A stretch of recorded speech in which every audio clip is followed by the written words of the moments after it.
Welcome to our deep dive into the intriguing world of economics.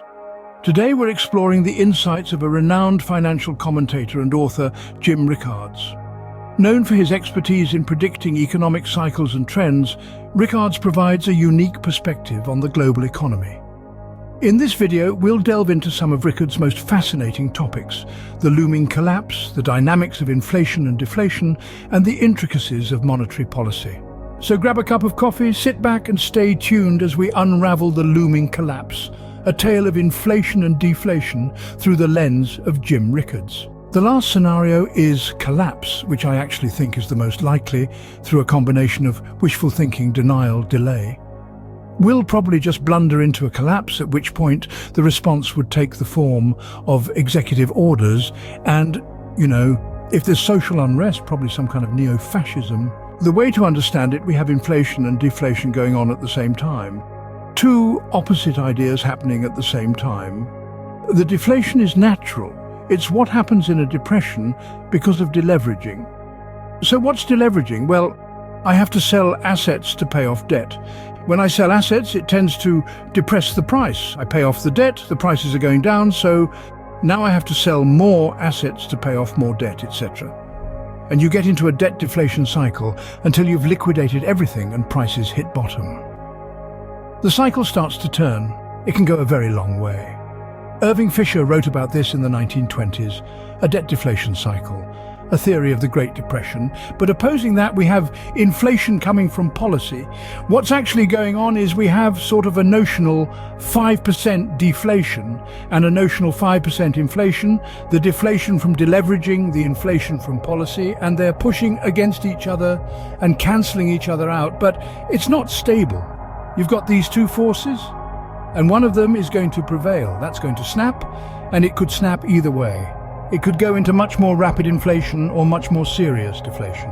Kind of the monetary policy roots of this. Here's the basic statement of the quantity theory of money.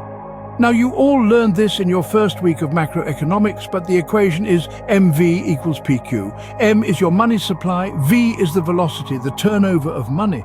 So basically, money supply, how much money is there, times velocity, how quickly is it turning over, equals the nominal GDP, the gross dollar value of all the goods and services in the economy. And nominal GDP has two parts.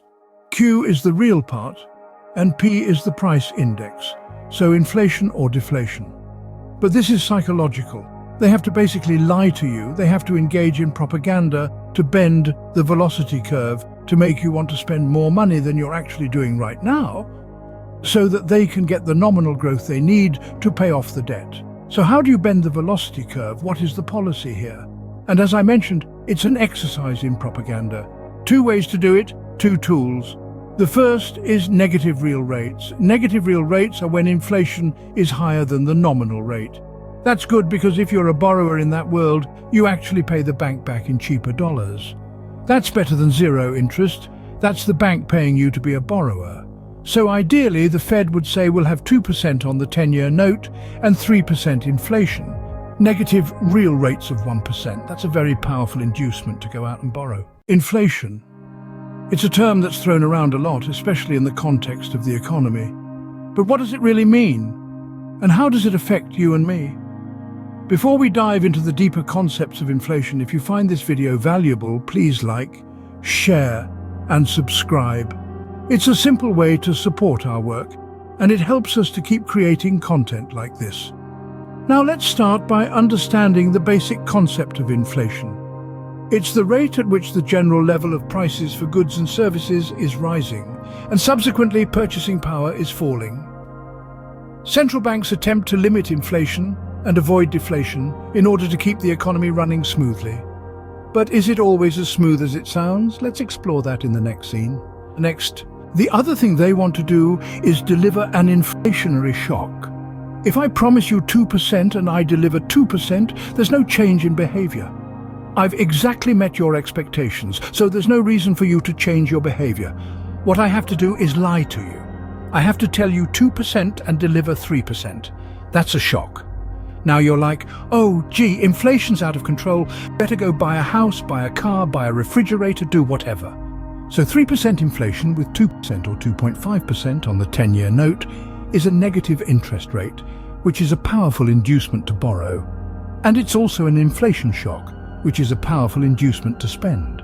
The idea, 3% inflation, is to get the borrowing and the lending and spending machine going again, try to get nominal GDP back to trend, make it self-sustaining, withdraw policy, substitute real GDP for nominal GDP, get real GDP back to trend, and we all live happily ever after. This is what the Fed is trying to do. They're going to fail, but it's important to understand what they're trying to do, why they're trying to do it.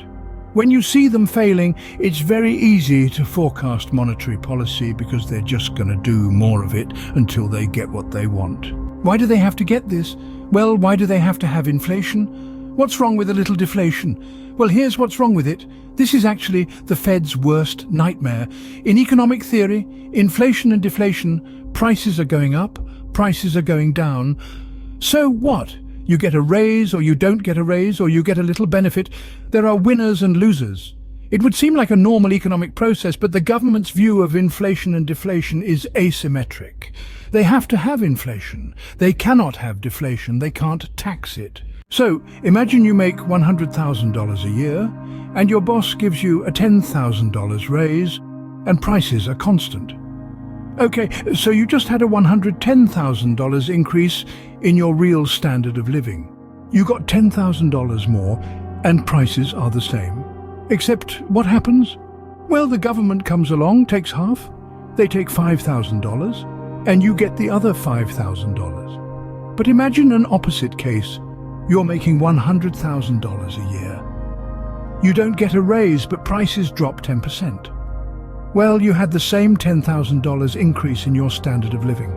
Your salary didn't go up at all, but the price of everything you buy went down. So you're better off, except now you get to keep the whole $10,000 because the government doesn't know how to tax deflation. So deflation can increase the real standard of living of the American people. But the government won't allow it because they can't tax it. It destroys tax revenues.